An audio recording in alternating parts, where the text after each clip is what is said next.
Rob Gronkowski retired. He says he's hanging it up again. One of the best to ever do it is retiring. He said he's given the game all he has for the moment.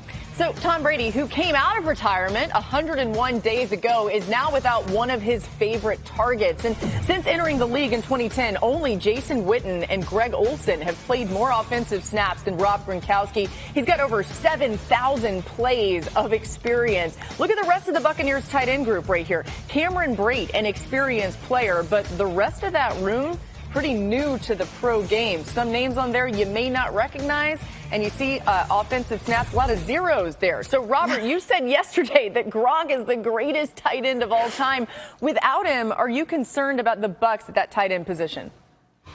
Oh, 100%. Anytime you lose the greatest tight end of all time, you're going to be concerned about the rest of the guys that are left behind. So it's going to be a lot more pressure on Cameron Brate and Cade Otton, the rookie they just drafted out of Washington, who has a similar skill set to Rob Gronkowski, but none of them are Rob Gronkowski. And the numbers are undeniable about how much of an impact Gronk has had, not only on Brady, but the Bucs offense. They've been a top 5 red zone offense the last 2 years when Gronk is on the field, and Brady has thrown 48 touchdowns and 0 interceptions when Gronk is simply on the field in the red zone.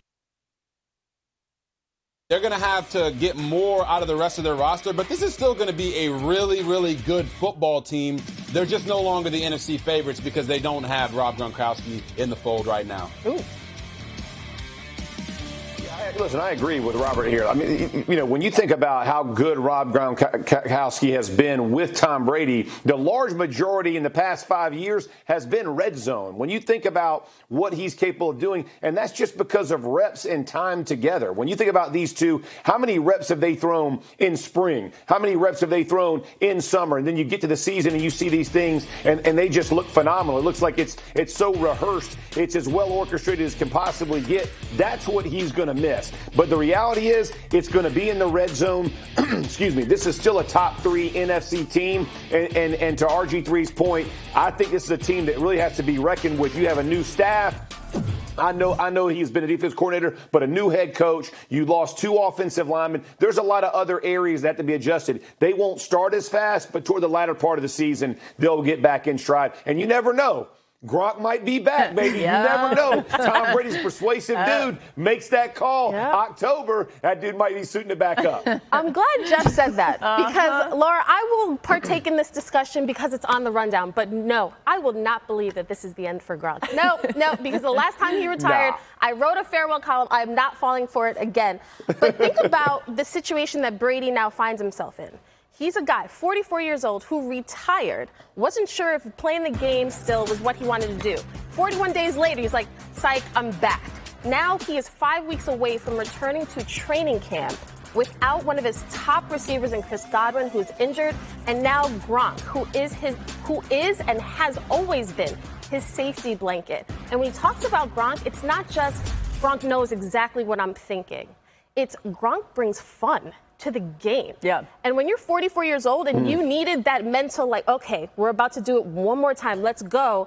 And that guy, that silly guy, that bro dude isn't there to inject some of that. I think we're going to see, he's going to miss him in the red zone, but also in the locker room and on the field. Yeah, and it wasn't, I mean, to your point, that he's just a silly guy, right? He did so much in that red zone to be clutch. Okay, let's say, though, Robert, that he really doesn't come back. You said because Gronk's not there, no longer are the Bucs the favorites in the NFC. So I want to put you on the spot here really quick. Who are the favorites? What would you put at the top? Are they still in your top 3? How would you sort of explain all that?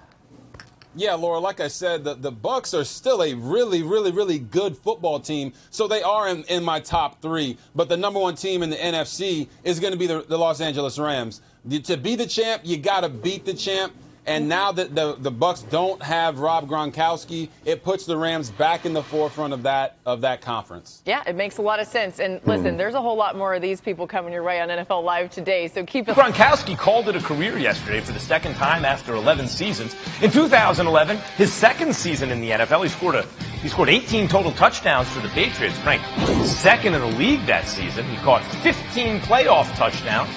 Most ever by a tight end, second only to Jerry Rice for the most all time, the greatest receiver ever.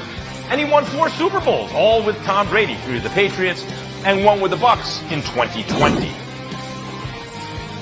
But check out what Gronk's agent, Drew Rosenhaus, texted to our very own Adam Schefter yesterday. Quote, "It would not surprise me if Tom Brady calls him during the season to come back, and Rob answers the call. This is just my opinion, but I wouldn't be surprised if Rob comes back during the season or next season." We have our own Rob, Robert Griffin III, not to mention our intrepid NFL insider, Dan Graziano. Welcome. RG3, I want to show you something. This was you just hours ago on Get Up. Look at this.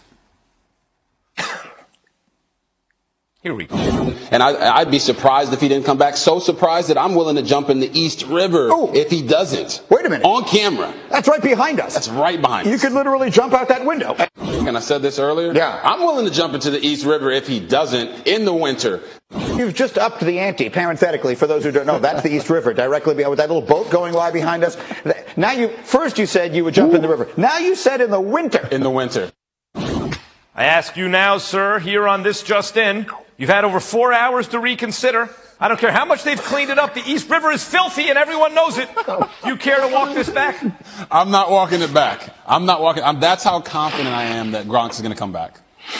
Yeah, he's coming back, but back. There's no reason to put the East River in all this. You put yourself in any scenario, there's no reason. You come out of the East River looking like a fish bones in like the Tom and Jerry cartoons. I heard if I jump in the East River, I might grow a couple inches. I don't know. Graz, if Gronk is in fact done playing in the NFL, what do you think's next for him?